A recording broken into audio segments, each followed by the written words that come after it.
This is the Gerry Callahan Show. It is Wednesday, November 26th, Thanksgiving Eve. You know what that means? That means endless stories about traffic and gas prices and lines at the airport. Show up early. Be patient. Try to get along. Sean Duffy, our new Secretary of Transportation, is asking people to not wear their pajamas on the plane. Don't wear slippers and pajamas. He said, dress a little better and maybe we'll behave a little better. I have to agree with that. It is something I talk about all the time. Airline travel, flying is a miserable experience, and it doesn't have to be. It didn't used to be. I remember driving my father to the airport when I was a kid. He'd be excited. He'd get dressed up. He'd put a suit on, and he would look forward to having a nice meal, a martini, and just have a pleasant flying experience. Those days are over. Everything else has improved.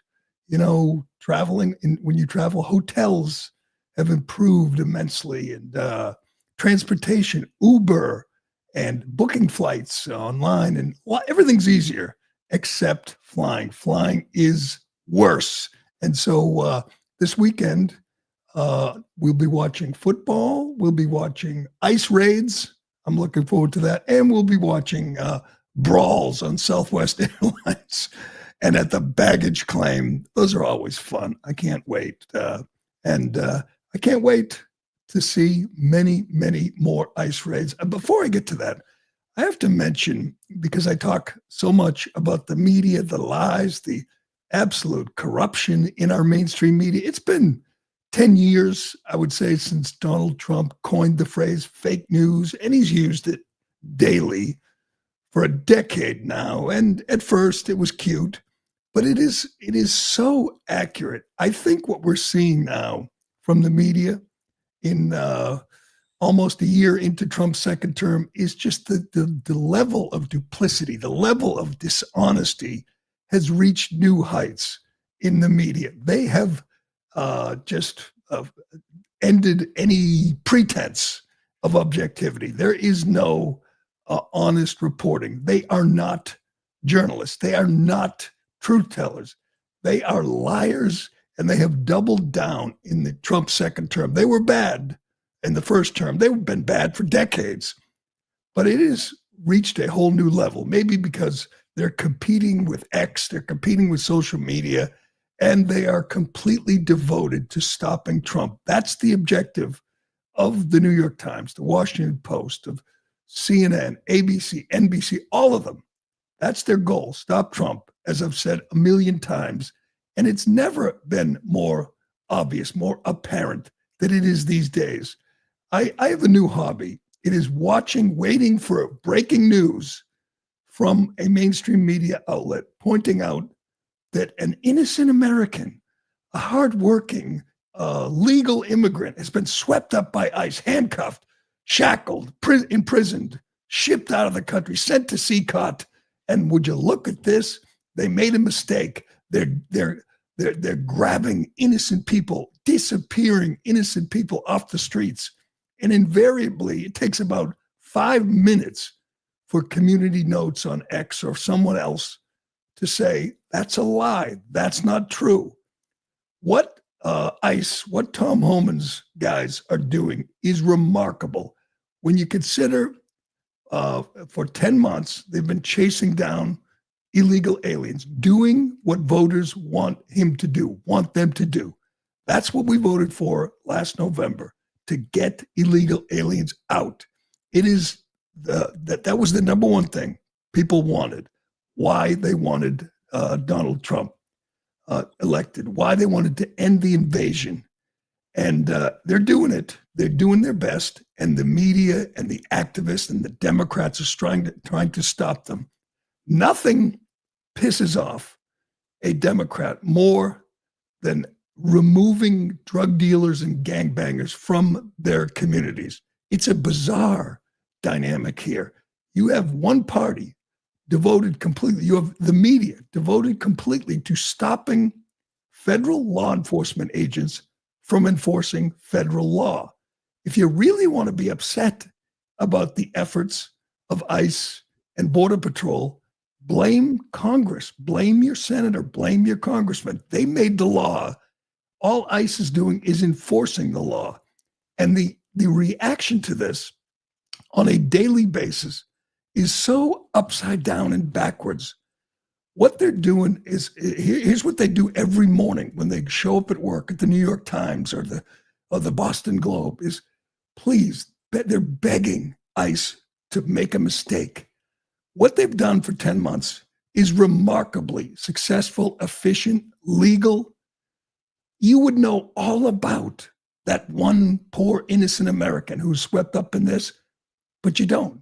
You know why? Because they're grabbing illegal aliens, because they're doing the job they were hired to do. They're doing what we voted for. And the media has decided, rather than, report the news, accurately, they're just going to make stuff up. They're just going to tell a story. And if it's true or not is irrelevant. All that matters is, will it make ICE look like the Gestapo? That's the goal. Make them look like Nazis and brown shirts coming and grabbing innocent people off the street. You hear it every day from Democrats. They're disappearing innocent people. Bullshit. They're not doing that. They're doing their jobs, and they're doing it with real success and efficiency. Consider this. You want to blame someone. You want to be upset at what ICE is doing. You know who to blame? Joe Biden, Kamala Harris, Alejandro Mayorkas. They let in 15, 20 million illegals. We witnessed it. It was treasonous what they did for 4 years with the objective of changing the electorate, of bringing people in here who will vote for them. That was the goal. That's what they did.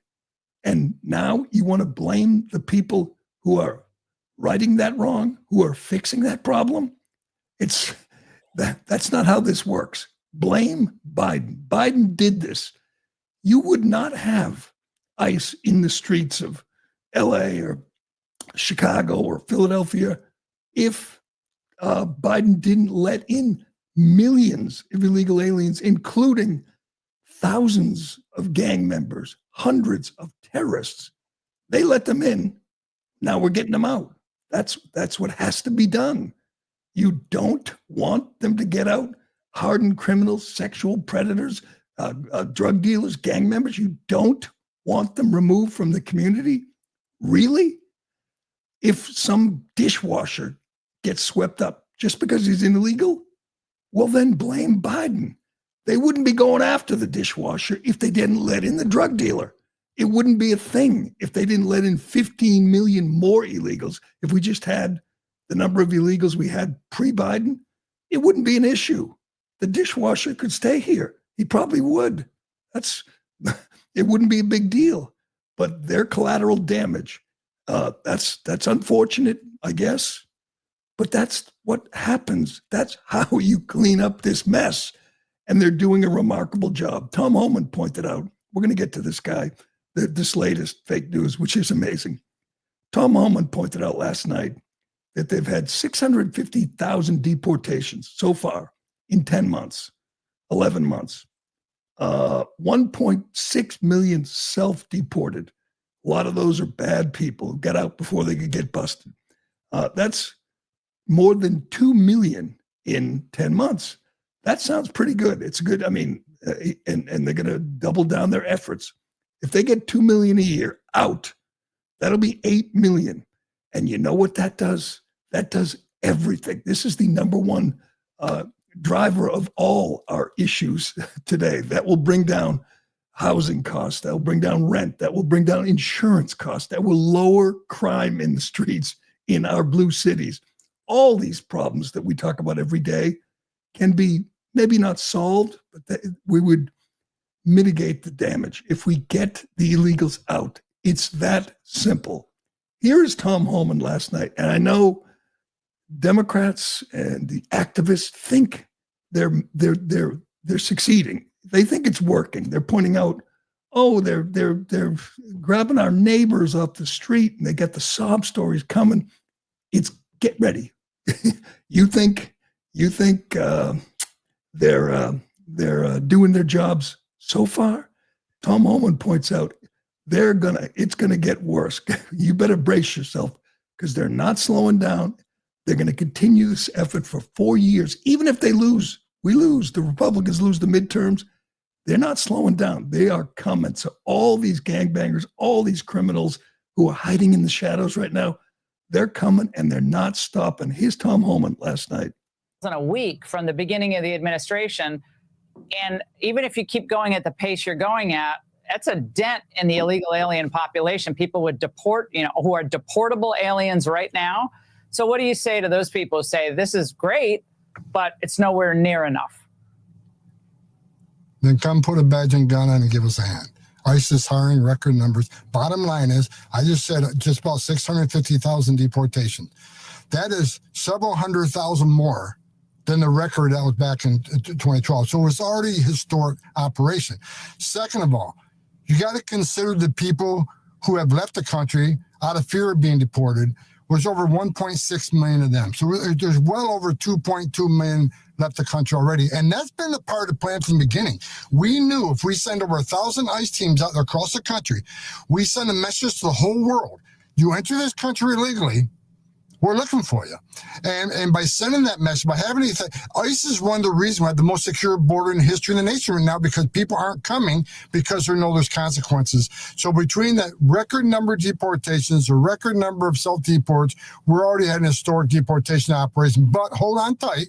We're hiring 10,000 more. That's going to be on duty by mid-January. That's tripling the size of enforcement removal operations. So if you think the numbers are historic now, wait till next year. Wait till next year. So that's 2 months away. That's, January. And they're tripling the size, 10,000 more agents, thousands of ICE teams spreading out across the country. I voted for this. I look forward to this. And thoughts and prayers to the mainstream media who are going to be forced to make up stuff. That's what they're doing at this point. We told you yesterday about the insane story in the New York Times, which has just been mocked and ridiculed by everybody, where they said 2 guys with the same name, Dan Kluver, 2 guys are both victims. They're both suffering. One guy had his identity stolen. He spent tens of thousands of dollars to clear his name. The other guy stole the identity. He's not Dan Kluver. That guy broke into the country 3 times. That guy had multiple DUIs, and that guy killed a 68-year-old grandfather driving, probably drunk. I don't know. That was their story. This poor guy. And you look at it and you say, you people have lost your minds. That was, I believe, Sunday. The next day, the New Yorker, another left-wing rag out of New York that nobody reads, but they post this story and you look at it and immediately know it is fake news. That's what they do. That's how they operate. Again, this is how you know ICE has been so good, so efficient, so successful, is they have to make things up. If ICE is so bad, if they're the Gestapo, why do they have to lie about them? Why can't they tell the truth if what ICE is doing is so wrong, so cruel? Why do they have to lie constantly? You got that New Yorker tweet. This has made me laugh out loud. You know why? Because I knew as soon as I saw it, I knew it was made up. I knew it was fake news. All right, if you can't find it, I'll try to find it. I have to pull it back up. I had it up earlier. All right, get it for me. Oh, here it is. The New Yorker tweets on Monday, Orville Eteria, a Jamaican national who's lived in New York for nearly 50 years, was shackled and put on an ICE flight to Eswatini. I didn't even know that was a place. Quote, it helped me imagine how the slaves might have felt going to another land in shackles and chains, he said. And they don't have a picture. They have a little cartoon of allegedly poor Orville being shackled, legs handcuffed, and dragged away by ICE. That's the New Yorker, this once respected magazine. telling you the story of poor Orville. They left out a kind of a, here it is. Look at that.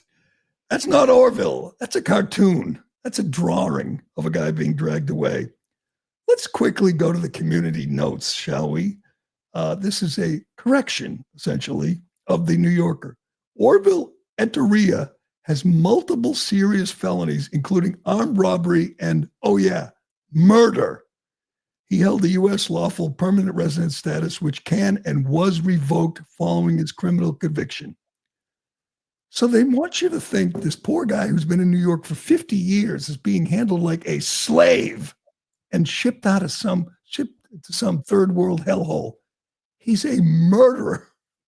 Again, if ICE is really so bad, why do you have to lie so blatantly? And why?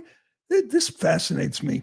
I mean, these people, they're crazy liberal Trump haters, but are they that stupid that they thought they could do this and get away with it? Did the New York Times think they could make this identity thief, this drunk, this crazy, this illegal alien sympathetic? Did the New Yorker think we wouldn't check to see why they grabbed up poor Orville? This is what they do. If you're like me, if you follow this closely, you know it's almost always just made up. They are doing what they were hired to do. They're enforcing the law. These guys, to me, are no different than the FBI or DEA. They're federal law enforcement agents, and they have a explicit objective here to arrest illegal alien criminals. And they'll say, half these people haven't committed a crime. Well, yeah, they did. They came into the country illegally. And again, they probably wouldn't bother them if Biden didn't let in terrorists and drug dealers and TDA. That's why they're being grabbed and shipped out, because of what Biden and Harris did for 4 years. This is just repairing the damage. And if we didn't elect Trump, God knows, this country would be gone. Our country would be over if we had 4 more years of 15 to 20 million people walking across the border as part of a Democrat strategy to change this country, to Somalify the country, as Stephen Miller put it. I'll get to Stephen Miller, who is simply spectacular on this topic and always has. But I watched these protests, these crazy people. There was a big one in Minneapolis last night where a crowd of left-wing lunatics tried to stop ICE from grabbing a guy wanted for beating up his wife. They go out of their way. They in some cases, they spend their day, they spend their weeks, they spend all their time trying to protect literally the worst people in the world. Guys like Orville, murderers, guys like the identity thief who killed a grandfather, guys like the guy who beat up his wife in Minneapolis. I understand that you hate Trump, but do you love guys who molest children? Why do you spend all your time and energy protecting people who make your country, make your neighborhood less safe? It just seems like a bizarre way to spend your time and energy. I mean, yeah, you can hate Trump all you want. Do you love child molesters? Why are you protecting child molesters? The DHS and ICE post everything. They're very transparent. They tell you who they're arresting and deporting. It is incredible that the number of truly evil people Biden let into the country. And what else is Trump and Homan supposed to do? Just say, he's got a job. He's a dishwasher. He's a cook. He's a landscaper. We'll let it slide. These are guys, and it's remarkable how many of them are sexual predators. Well, they had a protest in LA, and it just shows you the insanity of these people. They decided to shut down a Home Depot. Home Depot, they're blaming because ICE goes into the parking lot where many of these illegal alien criminals congregate, as we know. This has nothing to do with Home Depot. They didn't sanction it. They don't support ICE. God knows they could never do that because they'd end up with like this, having all their stores shut down. So these losers, these mutants, these weirdos, these social misfits and outcasts all gather. Look at them. I mean, they're just the dregs of society. Here's what they did. They decided to all go in there and buy a 17-cent ice scraper, wait in line, buy the ice scraper, and then wait in line again and return it. That's the state. Abby Hoffman is rolling in his grave. That's the state of the radical left. Let's shut down Home Depot, where blue-collar people go, where blue-collar people work. Shut down a Home Depot to stop ICE from arresting murderers and sexual predators. Here they are proudly. Yeah, we're going to shut down the store. Why? Because ICE happens to go in their parking lot. They have nothing to do with this ICE operation. As they've pointed out, ICE, Home Depot literally came out and said, we don't do this. We don't support ICE. We just sell hardware, you freaking lunatics. Here was a statement from the ICE manager of corporate communications, Greg Lane. We are not coordinating with ICE or Border Patrol, and we're not involved in the operations. We aren't notified that immigration enforcement activities are going to happen, and we don't know operations have taken place until they're over. So they want to shut down the store. Why? Because the store won't break the law and throw themselves in front of ICE vehicles. What did Home Depot do, you friggin' idiots?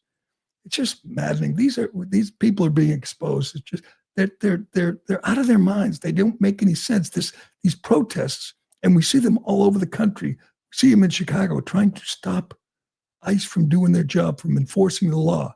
It's essentially stopping cops from enforcing the law. It'd be like stopping DEA agents from busting drug dealers, or FBI agents stopping bank robbers. What's the difference? These are criminals they're coming after, and you want criminals. Clearly, you want criminals living among us. It's just madness, and it's going to continue. As Holman said, get ready. These idiots are going to have to continue doing this, and we're going to just continue to learn about the people who are living in our neighborhoods, and they're trying to get them out and make our neighborhoods safer. We've reached this point. We've crossed this line where you want to protect the country. You want to protect the law and order, or you don't. And clearly, Democrats are all in on protecting criminals, on breaking the law and disrupting order. Stephen Miller was on last night. He went on Fox, and he's always so good at this. He's the architect. I worry about Stephen Miller, by the way. I know he's got a security team. I know he's got protection, but this is the one guy they would like to take out more than any other. This is the one guy they hate more than any other besides Donald Trump, because he's so good and he's so unapologetic. He is trying to save the country. And he was asked about the takeover of Minnesota, of Minneapolis, by Somalian scam artists. And we've certainly discussed this story. If you haven't read it yet, you must. City Journal by Chris Rufo. Read the story, the extent to which these people come here with one objective: to steal from us, to scam us. They don't want to come here to work. They're not here to pursue the American dream. They're here to rob us blind. And he makes a great point. Since they've imported more than 100,000 Somalians in Minnesota, and particularly in Minneapolis and St. Paul, it is as blue as a city can get, as it is as democratic. There is no threat to Democrats, because Somalians who came there and became citizens and can vote will never vote red. It will never happen. They are voting for themselves. They are voting to keep the scam going, keep the benefits pouring in from American taxpayers. Miller points out that this is the objective everywhere. If you get enough illegals who are going to be as reliable blue voters as you can get, if you can do that in enough cities, then you take over. That's what would have happened. If Kamala had won, we would have seen the Somalification of the entire country. Here's Miller explaining as only he can. add up to? Why are they engaged in all this? What is their objective here? It's the Somalification of America. In other words, when you see the state of Somalia, that's what they want for America at the end of the day, because it's easier to rule over an empire of ashes than it is for the Democratic Party to rule over a functioning, Western, high-trust society with a strong middle class. Look how powerful the Democrat Party became in Minnesota once they flooded it with 100,000 Somalians. Once the elections were decided, right, by clan rivalries and ethnic feuds. Once that happened, the Democrat Party became permanently powerful in Minnesota. They became permanently powerful in the Twin Cities. That's their model for America, to make the whole country into a version of Somalia. And everything they do gets down to that. So when you ask me what I'm thankful for this Thanksgiving, I praise God every day that Donald Trump is our president. And we've gone from 30% inflation, 20 million illegals, unlimited refugees. He's so right when you think about it. Minnesota's in the Midwest. Minnesota's not supposed to be this radical. Ilhan Omar is safe. She'll never lose. Tim Walz, an absolute incompetent, a joke of a governor. He's probably going to win again. And you have, as we've seen, you have that mayor, that pathetic mayor of Minneapolis, the guy who fake cried at George Floyd's casket, who dances, who talks, who speaks in Somalian, who signed legislation to allow them to play the call of prayer at all hours of the day, 3 in the morning, 11 at night, doesn't matter. The ultimate panderer. It is the Somalification of their state, and it's complete. It's been done. Why wouldn't they want that everywhere else? They don't care about America. They don't care about law and order. They want control, total control. And the of 100,000 Somalians has given them complete control. So that's going to happen, in Maine. It's going to happen in other communities where they have a foothold, and they will never, ever not vote Democrat. And Democrats will continue to pander to them. Get me Jazzy. Can't let a day go by without Jazzy Crockett explaining that illegal aliens are what makes this country great. This is the official position, by the way, of the Democrats at this point. The illegal aliens, the people who are being arrested, deported, many of whom are really, really bad people committing unspeakable crimes. They're the backbone of this country, according to the Democrat Party. Listen to this lunatic. I am telling you that we are a land of immigrants. It is time to do immigration right. It is time to make sure that we live up to the promise of this country. The idea that someone ran and said that I will get rid of the bad guys, yet we know more than 50% of the people that are currently being detained in custody have no criminal records at all. Zero, nada. So tell me why you are taking those people out of their communities. They are our neighbors. They are our friends. And frankly, they contribute to the fabric of this country. They are what make this country great, not your thuggish ICE agents who literally are spitting on our Constitution, as well as everything that we think patriotism ought to be. Now, she's obviously stupid, but think of that. They are the backbone of the country. They are what makes the country great. Illegal aliens, and we'll go over it again. They undercut wages. They take up housing. They fill emergency rooms. They commit crimes, insurance rates. They are what makes this country more difficult for law-abiding citizens. That's a major voice, a star in the Democrat Party saying illegal aliens make this country great. That's the official position. And I know there are many brainwashed fools out there, sheep, lemmings, just following along. But do you listen to yourself? Do you hear yourself? Illegal aliens make the country great? How? Why? By working cheap?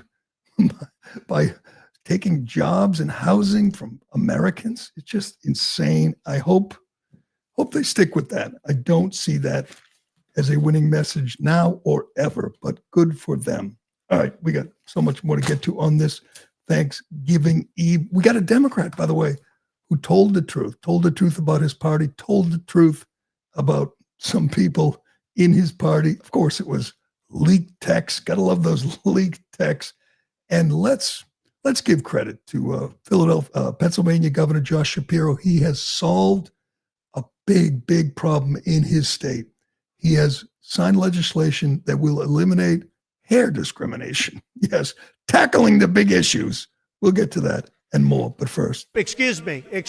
All right, folks, some breaking news right off the top. Beam's cyber sale is now open for early access to my listeners, and it's their best offer of the year, but for only 48 hours. Right now, my listeners get up to 50% off with code word Jerry. You can grab Dream for just $32.50. That breaks down to just $1.08 per night for the best sleep of your life. Go to shopbeam.com/Jerry. Use code word Jerry and don't miss out. This is the lowest price Dream has ever been sold anywhere, and it will likely sell out quickly. Dream is packed with ingredients your body actually needs to sleep. Reishi, magnesium, L-theanine, and yes, even melatonin, but dosed intelligently, not like the drugstore garbage that knocks you out and leaves you groggy.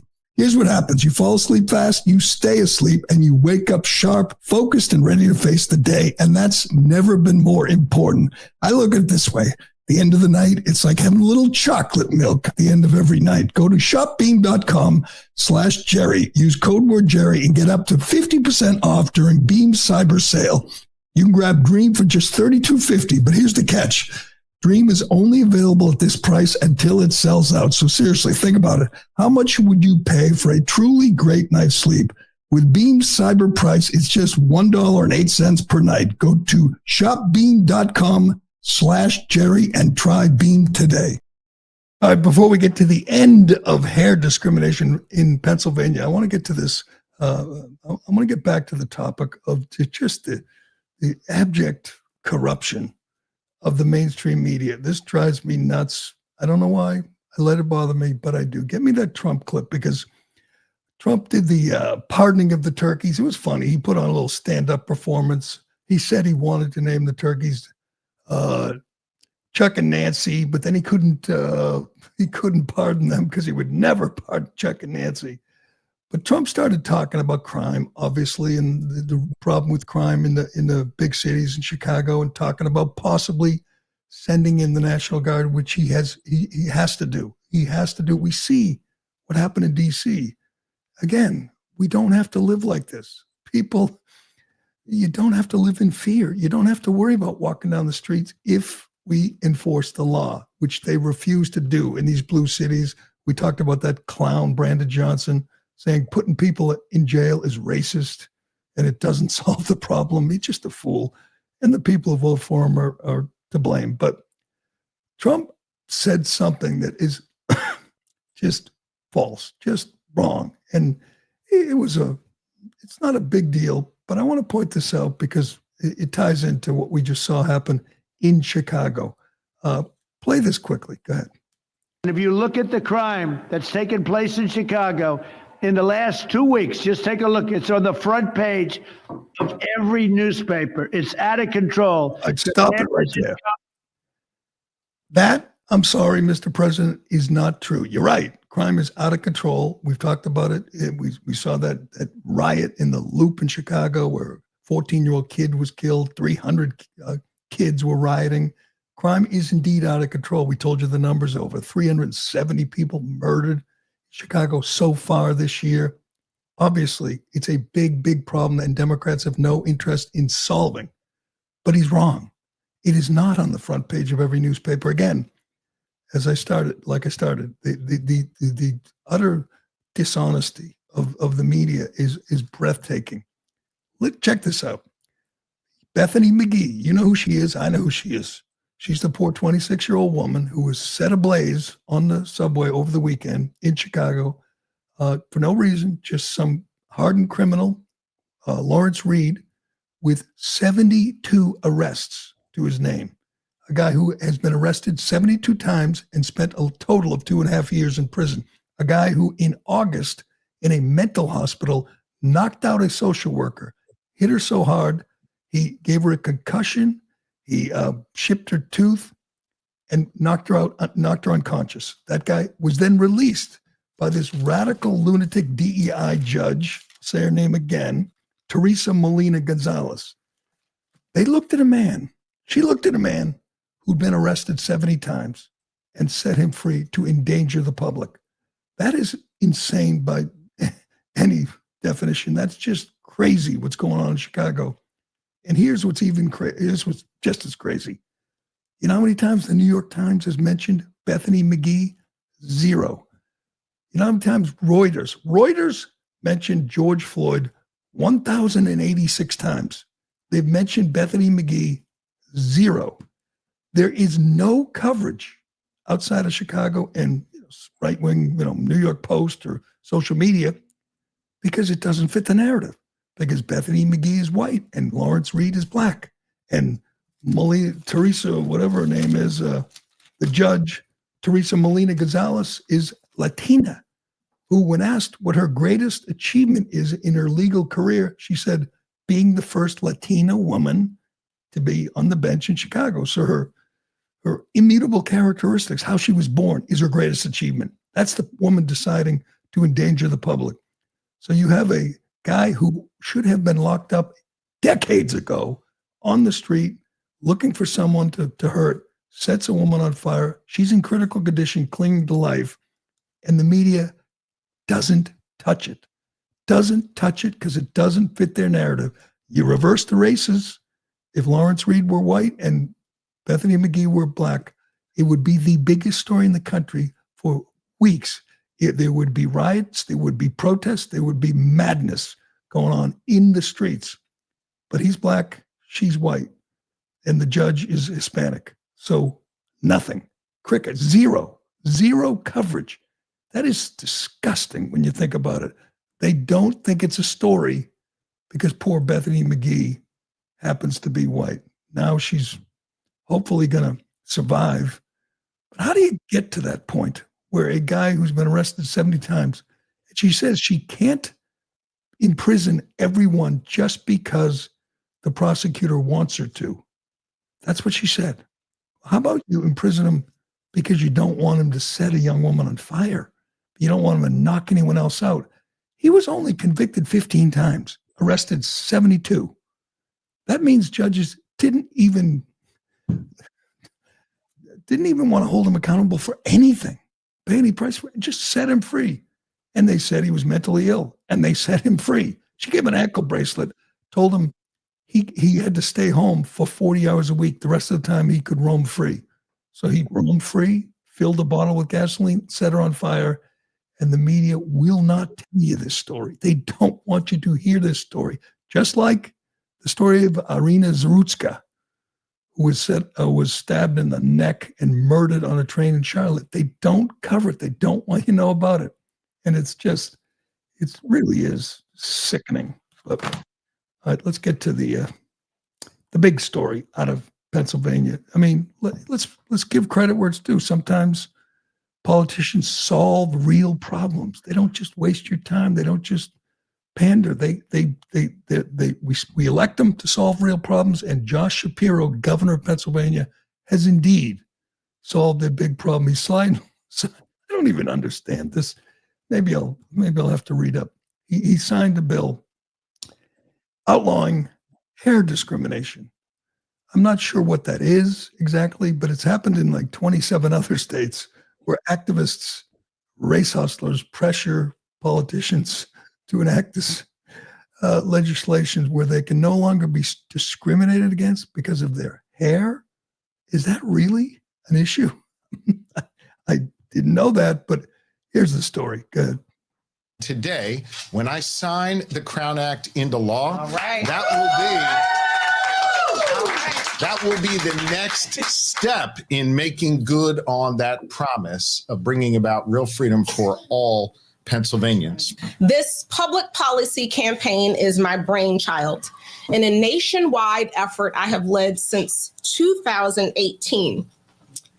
Determining it was necessary to change the law to help redress the long-standing and problematic practice of racial discrimination in the form of hair discrimination, I subsequently developed the national legislative, social impact, and coalition building strategies for this movement, because for too long, a myopic notion of professionalism and Eurocentric standards of beauty have perpetuated racial inequity and exclusion.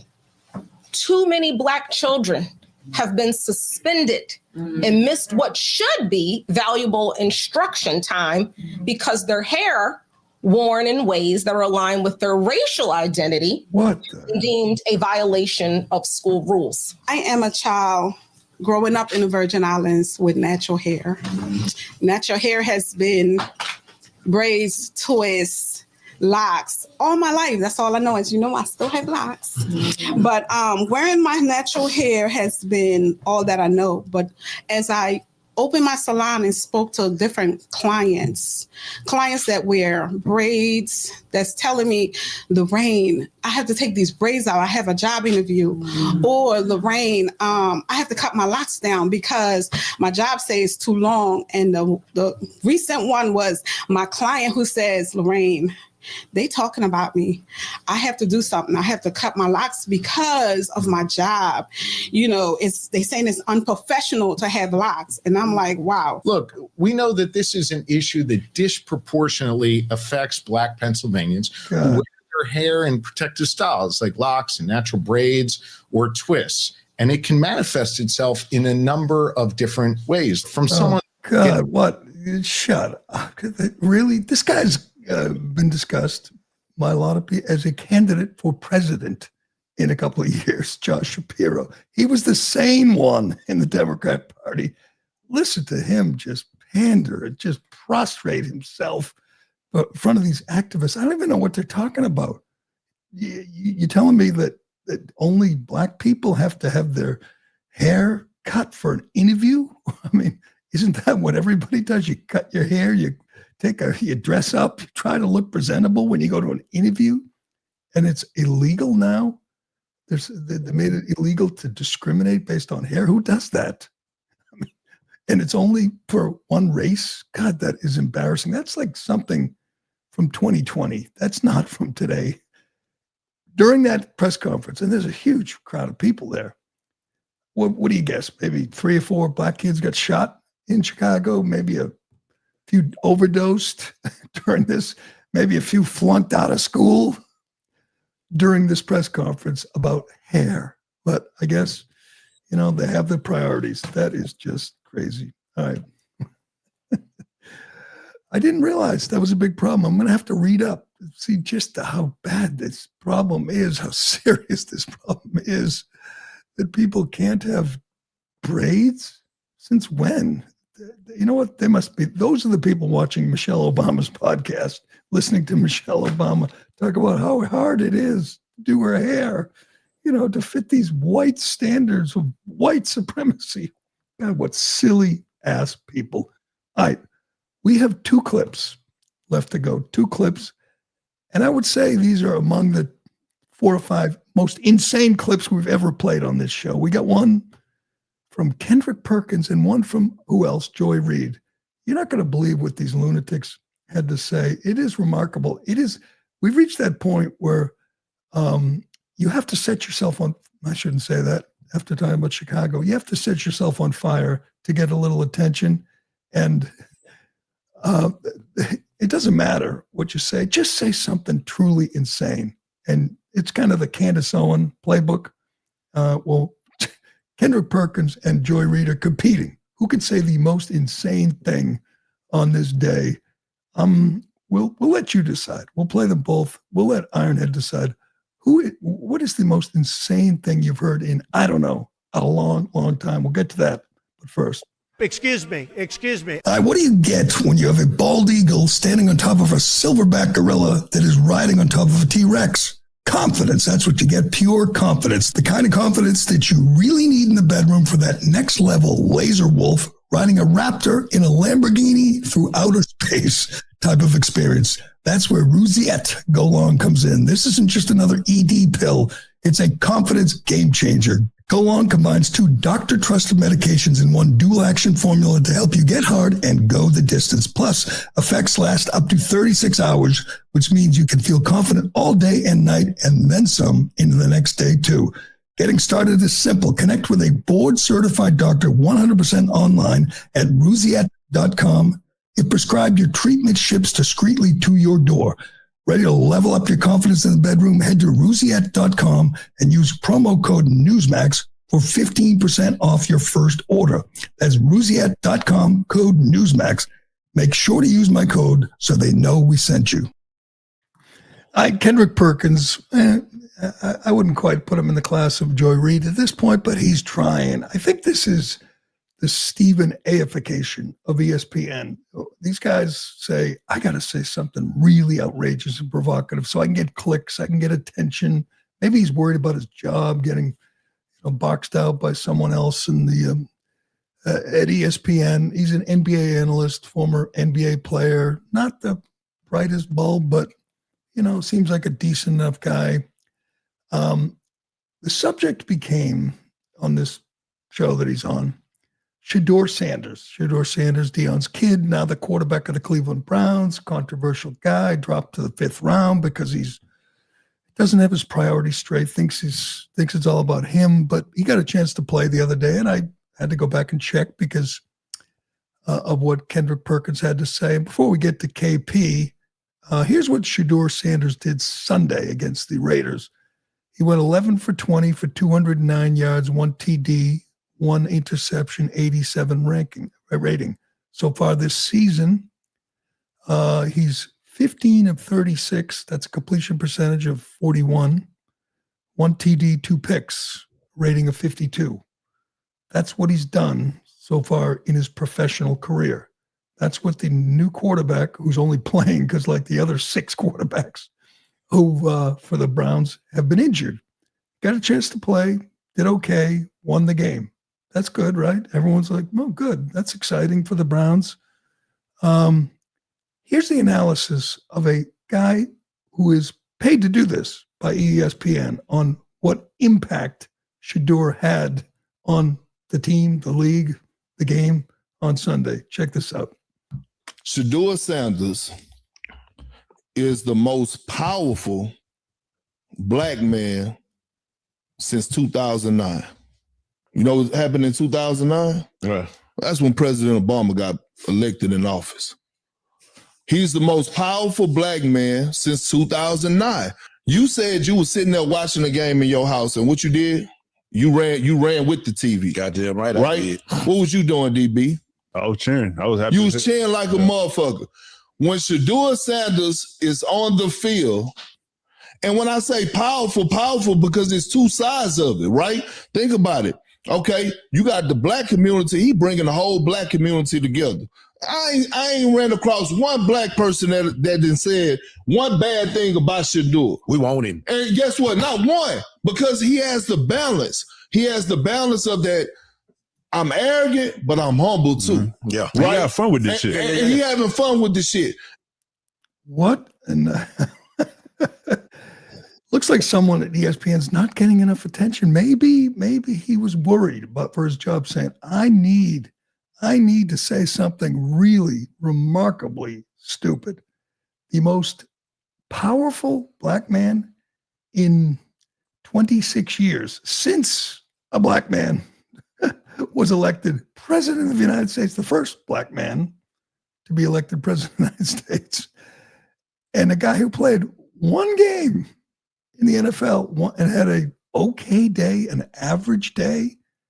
Why is that so powerful? What makes him so powerful? What about, I don't know, Patrick Mahomes or Dak Prescott? What about Jaden Daniels or all the good young quarterbacks? Half the quarterbacks in the NFL are black. No one gives a damn anymore. It's like not a thing. But he's that powerful because why? Because people cheered for him? I don't know. I think people cheer. What about Caleb Williams? He's doing okay. Is he powerful? Kendrick, you dope. Well, there's nobody in the show, whoever, I don't even know who else is on there. No one says, what are you talking about? That's the problem. You could say outrageous things on these shows, and that's all well and good. We know you're looking for attention. But the other people have to say, what is wrong? What are you saying? You've lost your mind? The most powerful black man? What about, I don't know, Ben Carson, noted neurosurgeon? And what about all the senators, the congressmen? What What about people in the media? The guy who played one game essentially and did average, did okay, is the most powerful black man in America in a quarter century. Well, the problem with Caleb Williams is there's rumors floating about that the black community isn't too fond of. Oh, so why is that? They're not cheering for him because he paints his fingernails? They don't like his fingernails. Yeah, that's why I understand that. I thought he would fail miserably, but he's doing okay. But there's plenty of guys who are doing whatever. What about Lamar Jackson? Is he powerful, KP? Lamar Jackson, a 2-time MVP? Is that powerful? Did you cheer for him because he's black or just Shedeur Sanders? What about all the black guys who came out of poverty and built Shedeur Sanders is a Nepo baby. He's obviously reached the pinnacle and made the NFL, but he's Deion Sanders' kid. I don't think the struggle is real with Shedeur. But anyway, I will say this. That was pretty stupid. It's not the dumbest thing we heard yesterday. And that, not surprisingly, that goes to Joy Ann Reid. It is hard to believe when you hear this lunatic that she was a primetime host on a cable news channel for years. And she was not respected, but she was treated like, a credible person. She's insane. And that's the good thing when it comes to all these people who've been fired and shipped off and started their own podcasts and all that. They get exposed. They get to see the real, Jim Acosta and Terry Moran. We get to see what they're really all about. And Chuck Todd and Don Lemon. Don Lemon, is he the most powerful black man? More powerful than Shedeur? Close. Again, there's things about Don Lemon the black community does not like. Good point. A rare good point by Ironhead. This is amazing. This is just mainstream Democrat discourse. This is one of the most vile and offensive things. She goes on with that crazy lady with the plastic surgery from Oklahoma, the Bravo TV star who's now like the voice of the Democrat Party, Jen. What's her last name? Jennifer. I'll get it. She goes on her podcast and talks about J.D. Vance. For some reason, Joy Reid has a real unhealthy obsession with our vice president. She hates the man. She's on record as saying he could save her cat from a burning building and she would still hate him, which is a good thing for J.D. Vance. That means he's good. That means he's a threat to her and everything she believes in, every crazy left-wing idea. He's a threat, and she's afraid he'll spend 8 years in the White House. But listen to the prediction she makes on what J.D. Vance will do before he ascends to the throne, before he becomes president of the United States. This is just as crazy as anything you will ever hear. Check it out. Motivates them. So they can't have the successor to MAGA be the guy with the brown Hindu wife. They're also Christian nationalists. That ain't gonna work. That's why he's throwing his wife under the bus. Poor Usha. Or she's in on it, right? And she's playing slap and tickle with Erica Kirk's the weirdest shit I've ever seen. Yeah, she's like in her Tammy Faye era. Okay. Holding on the back of his head and rubbing on his head. Some weird shit. Baby. Don't do that to Jason. I'm gonna start thinking something's going on. Why are you holding the back of his head? What language was that last part? I have no idea. That was the most uncomfortable thing I've ever seen. She says to get elected or a nomination, he's going to dump his wife, Usha, who's of Indian descent, who seems like, they seem incredibly happy together. He never fails to credit her, and she looks at him, and it seems like they truly are in love. He's going to dump Usha and marry Erica Kirk, Charlie Kirk's widow. J.D. Vance was a really good friend of Charlie Kirk. He's going to dump his wife, the mother of his children, and marry the grieving widow because that's what MAGA wants. Boy, she has her finger on the pulse. Can I just say, I don't think that's going to happen. I'm just going to predict that doesn't happen. And they mock Erica Kirk, who lost her husband 75 days ago for wearing leather pants. So now we're judging grieving widows on what they wear after they bury their husbands And these two cackling hens, these vile creatures, they laugh. They don't say, I really don't think that's going to happen. You know, I don't think he's going to dump his wife and marry his friend's widow. Who do you think he is, Hunter Biden? He's a decent guy. He looks like he's very happily married. God, she is just scum. That was your primetime host on MSNBC for years and years. All right, before we go, Ironhead, we have to congratulate Andrea Thompson. Do you know who that is? We mentioned her yesterday. Andrea Thompson finished second in the strongest woman in the world competition in Austin, Texas the other day. She lost to Jamie Booker. Well, she wasn't happy. We showed her, she stormed off the medal stand and said, this is bullshit. Well, she's right. It was bullshit. Well, the organization that oversees this, the official Strongman Games, stripped Jamie Booker because of a little technicality. Jamie has a penis. Jamie's a man. Jamie somehow got into the competition, beat the field, defeated Andrea Thompson, and walked away with the crown of world's strongest woman, a man. Well, they corrected the righted this wrong pretty quick. They said, no trophy for you, sir. And they gave it to the rightful owner, Andrea Thompson. The world is healing. This never would have happened 5 years ago, 4 years ago. It's happening now. People are waking up, and they, this is incredible. They issued a statement. We wanted to provide an update on what is happening following the official Strongman Games World Championship in Arlington, Texas. It appears that an athlete who's biologically male and who now identifies as female competed in the women's category. Official strongman officials were unaware of this fact ahead of the competition. We've been urgently investigating. They found out that the winner is not a woman. And they said, oh, we're going to take that trophy back and give it to the rightful owner. That is the good news. Congratulations to Andrea Thomas. They didn't know.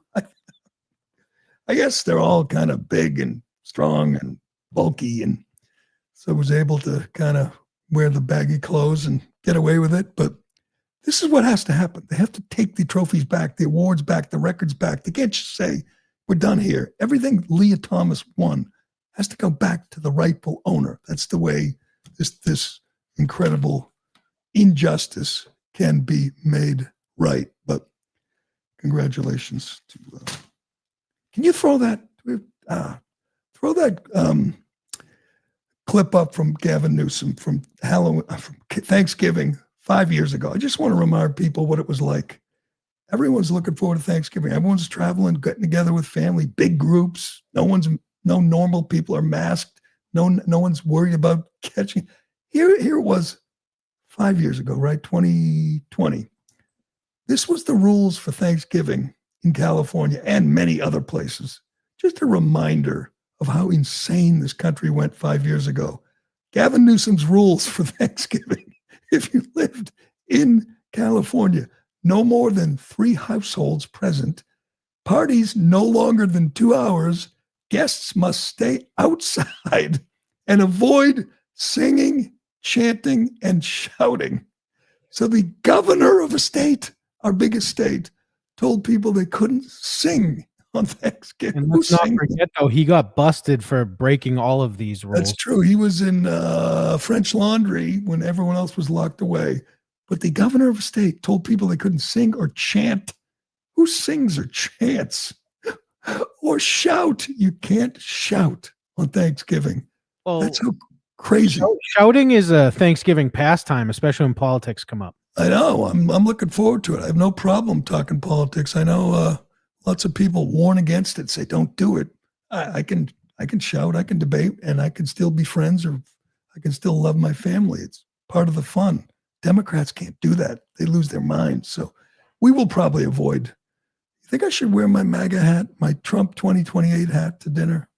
I'm considering it. Definitely. But anyway, happy Thanksgiving. No shouting. Don't forget, no chanting. You know, that ruins my whole Thanksgiving. I can't chant at Thanksgiving dinner, according to Gavin Newsom. God, what a crazy time it was. But no more. We're done. Sing away, chant away, have a good time. That will do it for today and for this week.